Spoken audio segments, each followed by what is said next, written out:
Continuing my James Bond viewing, I saw Tomorrow Never Dies on Hulu Plus streaming.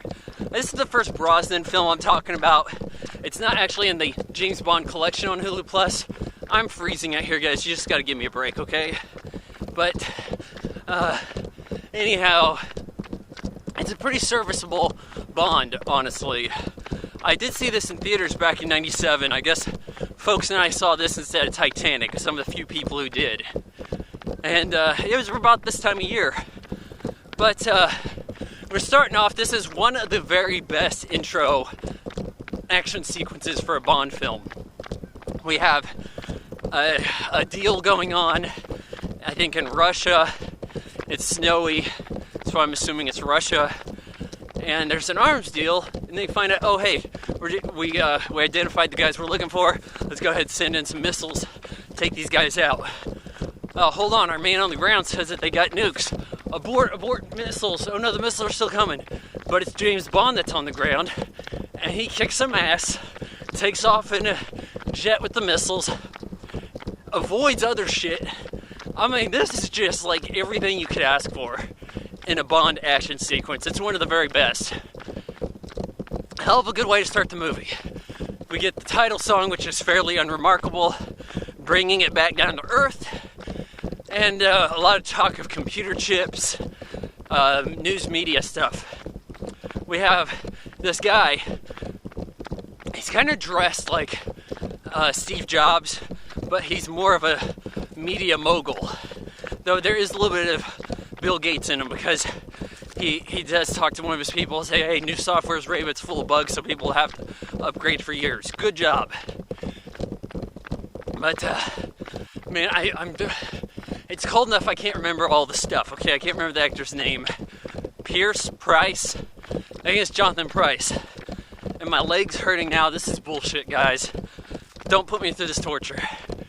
So, Jonathan Price is working this angle where he's sinking a British ship that he has led astray on radar in the Chinese waters, creating an international incident that he gets to cover first. As a Bond villain, it's creative that he wants to control the media. What can he really do with that? Like, I guess the immediate implications are not really readily apparent here. It's like Chinese broadcasting rights. That's not a huge threat. It's not really enough to make me go, wow, what a great villain. He's got this wife, Paris Carver, played by Terry Hatcher, who I think is pregnant at the time, so the tits are huge, because they're real and they're spectacular. Bond has a history of her that ends up getting her killed.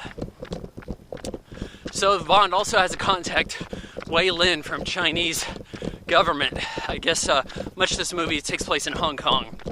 This was after the turnover from the English. But this is Michelle Yeoh plays Wei Lin. Kind of a one-note, one-dimensional Bond chick. I don't think they really fully show off her attributes, because this is a stunt woman who does all of her own work, and I've seen it done quite well in like Super Cop. But you just get a little bit of a taste of it. They're getting away from Carver. Sorry, should have mentioned the guy's name. Elliot Carver, Jonathan Pierce. Getting away from his men, and they hop on a BMW bike. Yeah, BMW is the car here. BMW was introduced as the Bond car in GoldenEye. It didn't really do anything. That's one of the only complaints with that movie you could possibly have. But as Bond cars go, he has a 7 Series. He can remote control with his phone. That's pretty cool.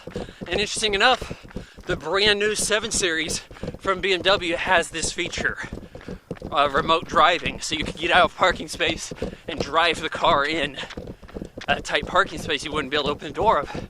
Pretty cool feature. You're still gonna get door dings from everybody else, because everybody else is a dick.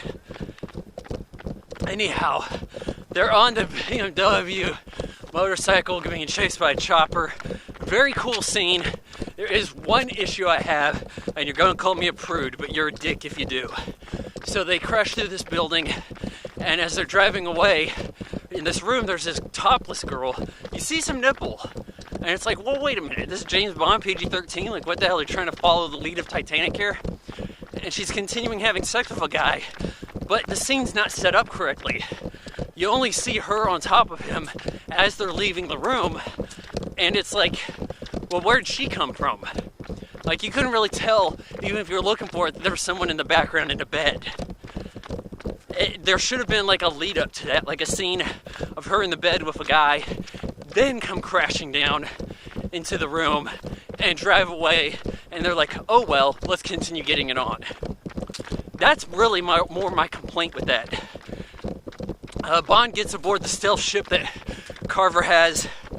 Yeah, there's some other stuff that happens between that, but Wei Lin helps him out. You know, they have it out with the enemy. The music is a little hit or miss at times. It sounds a little bit more like traditional James Bond at times than, say, the Craig films. But at the same go, it's a little electronic, and that's a little strange. I think this is directed by Roger Spotswood, who turns in really a studio job.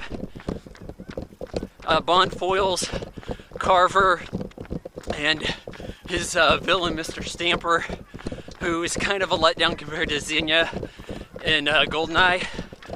But yeah, it's really not so bad. It's fairly enjoyable.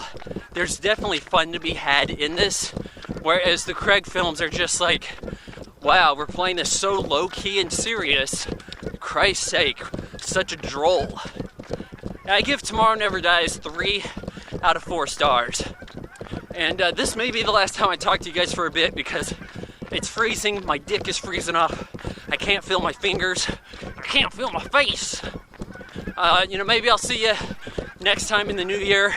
But hey, please tell people to check out my channel and all that stuff. And, you know, have a good new year.